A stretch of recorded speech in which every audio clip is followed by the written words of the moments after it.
මේ තියෙන්නේ KORD machine එකක්. මේකේ මූලික අංග ටික තමයි මම අද ඔයගොල්ලන්ට මේ පොඩ්ඩක් පැහැදිලි කරලා දෙන්න හදන්නේ.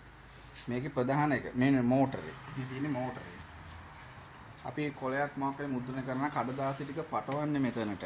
කඩදාසි ටික මේ හරහා යනවා. මේ දිගේ මේ කොල මේ ටිකෙන් මේ තියෙන ආම් ටිකෙන් මේක අරගෙන මෙතන පින් එකට ගෙත සයිඩ් එකට තියාගෙන මේ සිලින්ඩර්ස් තුනක් මැද්දේ යන්නේ. ඒක තමයි මුද්‍රණය වෙලා මේ සිලින්ඩරේ මැද්දෙන් මුද්‍රණය වෙලා නැවත කොලේ ඩිලිවරි ෆයිල් එකෙන් ෆීඩර් ෆයිල් එකට බිමට මෙතනට තමයි වැටෙන්නේ.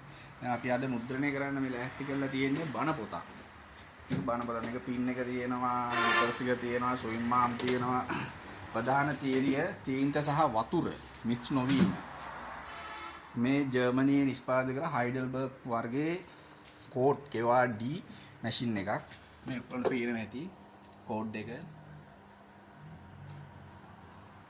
මේක 3 phase මැෂින් එකක්. මේ යුනිට් එක තමයි මේ තියෙන යුනිට් එක ඩැම්පර් යුනිට් එක. මේ තියෙන ඩැම්පර් යුනිට් එක. මේකෙන් තමයි වතුර සප්ලයි වෙන්නේ මේ ප්ලේට් එකට.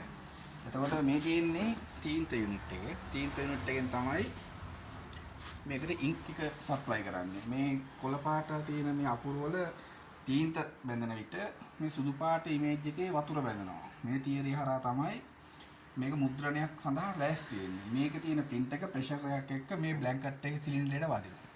ඒක unreadable.